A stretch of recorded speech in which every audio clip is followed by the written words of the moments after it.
Vikas Nandya, and we're having some interesting and important conversation on the impact of COVID on air travel industry. We're in conversation with Arvind Shah and Victor Abraham. Gentlemen, once again, thank you so very much for joining us. Um, I want to take up a question. This perhaps is a long question from Vandana Jingan from Chicago. Take a listen and would appreciate your reaction on it.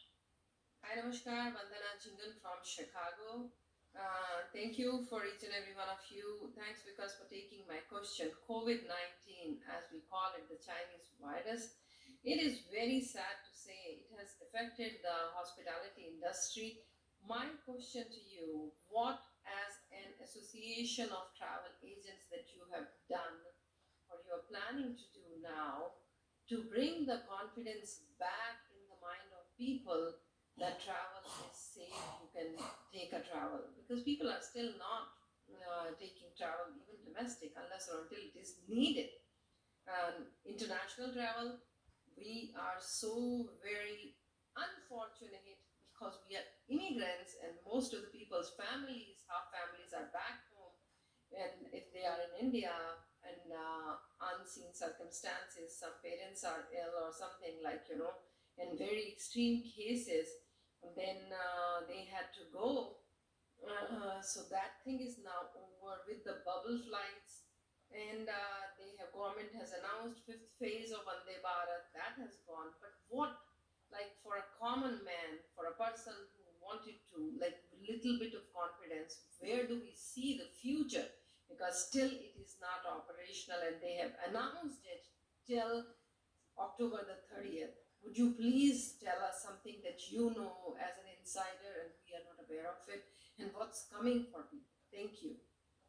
Vannaji, that was a good question, and as a matter of fact, I want to let you know that airlines are taking a lot of precaution, a lot of care for people to travel, and they want to bring the confidence back that when you travel, it is totally safe to travel.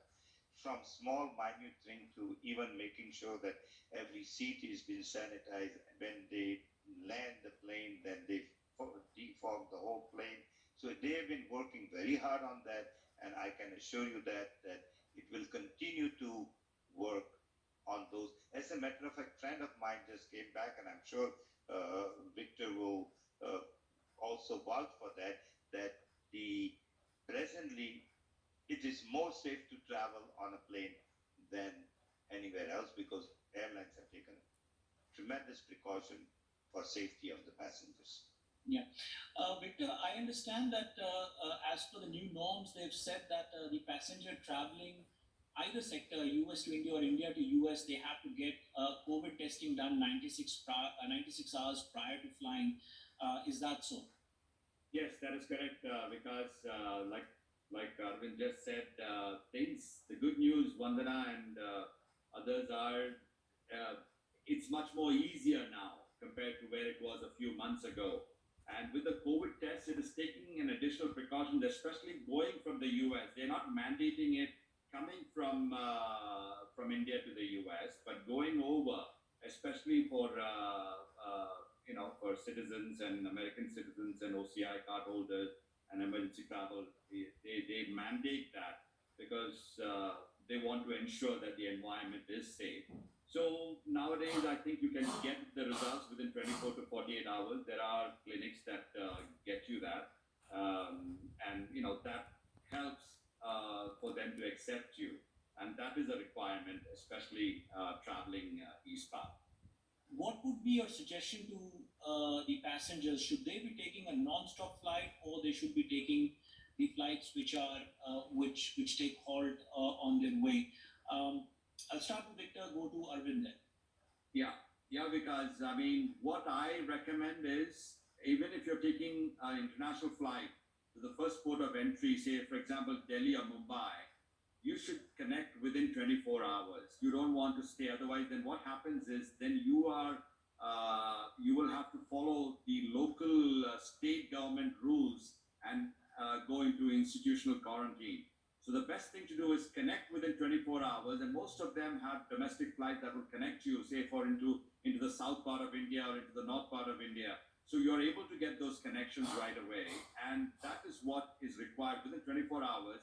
As long as you've taken your COVID test, you're able to connect and transit without any issues at all and go into your final destination, because that is where they're required to have the home quarantine. I mean, like, like the south part, like Kerala, Karnataka, and Tamil Nadu, and all the other cities there, Andhra Pradesh, they all are good with home quarantining. So basically, you're able to then go straight to your home and quarantine over there for 14 days. So it's basically state to state. Some states are saying it could be home quarantining. The others are saying that you still would have to check into a hotel.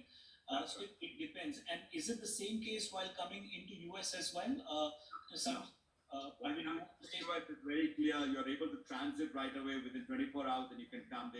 They're not mandating it as much as they on the going from here to India.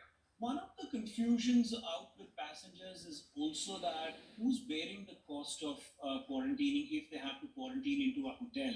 Arvind, do you have an answer for that? First of all, there are two things you need to know: that you got to, register with the self-reporting form with the Indian consulate here once you leave that. That's very important thing. And second thing is you got to take a COVID test 96 hours before. If you have both things have done, the Indian government is now relaxing a lot of those norms that you have to be 14 days. But once if you have a COVID test result, you can go home straight. You don't have to. If you don't have, and if you, then they are asking you to take 7 days quarantine when you land, and the expense, either you stay at the hotel, then you have to pay for those hotel. Passengers have to pay for that. So the passengers who have to pay out of their pocket, is the cost of it included as part of the ticket, or is it separate to the ticket purchase, the ticket price? No, it is totally separate. The cost of the ticket has only the air transportation. These are the other expenses that you will have to bear. Passenger will have to bear that. Allow me to take another video question. This one is from